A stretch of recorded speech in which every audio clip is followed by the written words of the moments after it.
বাচ্চাদের জন্য দোকানের মতো আমসত্ত্বা বানিয়ে নিতে চাইলে এই রেসিপিটা দেখতে পারো। আর আর এই ম্যাঙ্গো বারটা একেবারে দোকানে যেমনটা হয় তেমনই কিন্তু এই ম্যাঙ্গো বারটা তৈরি করা যায়। তো হাই গাইস, আসসালামু আলাইকুম, welcome back to my channel. কেমন আছো তোমরা সবাই? আশা করছি ভালো আছো। আল্লাহর রহমতে আমি অনেক ভালো আছি।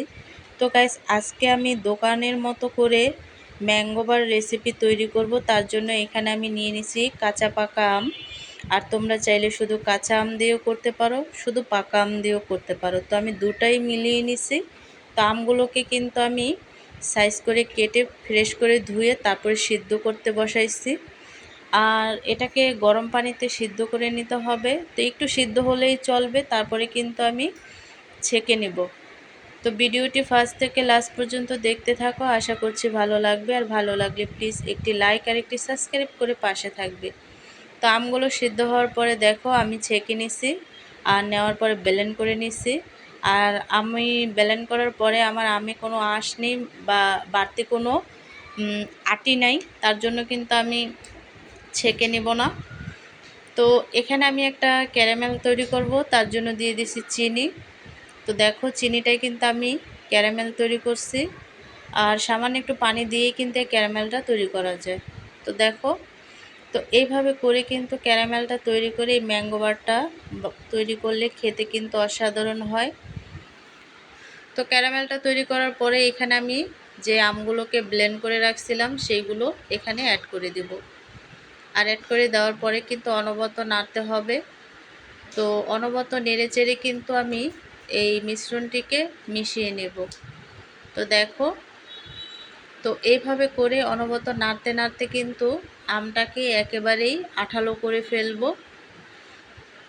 তো তোমরাও কিন্তু এইভাবে করে অনবরত নেড়ে চেড়ে তারপরে কিন্তু এই ম্যাঙ্গো বারটা তৈরি করতে পারো। তো দেখো, একটু আঠালো হয়ে গেছে। এই পর্যায়ে এসে এখানে আমি অ্যাড করে দিচ্ছি স্বাদ মতো লবণ, আর হচ্ছে লাল মরিচের গুঁড়ো আর জিরার গুঁড়ো। তো তোমরা যদি না চাও তাহলে কিন্তু স্কিপ করতে পারো। তো আমি মরিচটা দিছি এই জন্য যাতে একটু টক মিষ্টি হয় আর খেতে অনেকটা ভালো হয়।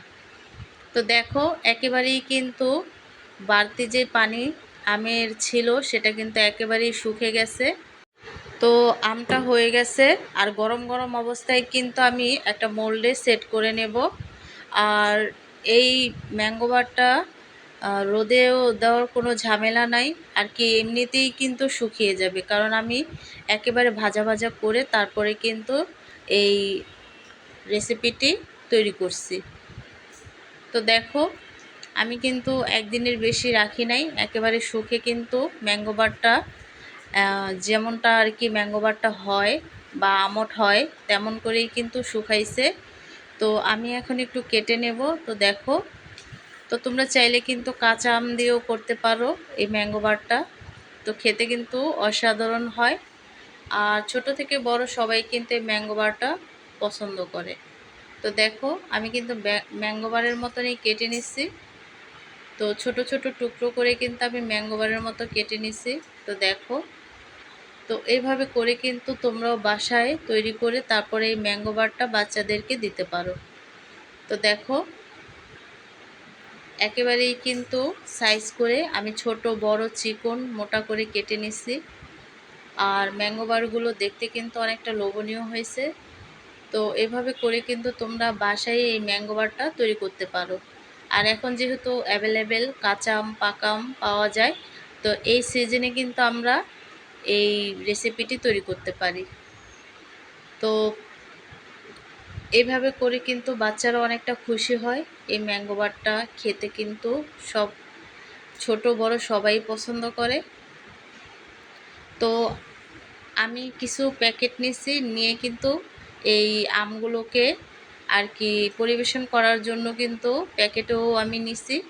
আর প্যাকেটে ভরে নিছি এই আমগুলোকে, যাতে একটু সুন্দর লাগে, তার জন্য কিন্তু আমি এই কাজটা করছি। তো দেখো, একেবারেই কিন্তু ম্যাঙ্গো বারের মতো হয়েছে। তো আজকের রেসিপিটা কেমন লাগছে অবশ্যই কিন্তু কমেন্টে জানাবে। তো অন্য কোনো রেসিপি নিয়ে তোমাদের মাঝে আবার চলে আসব। আজকে এই পর্যন্তই।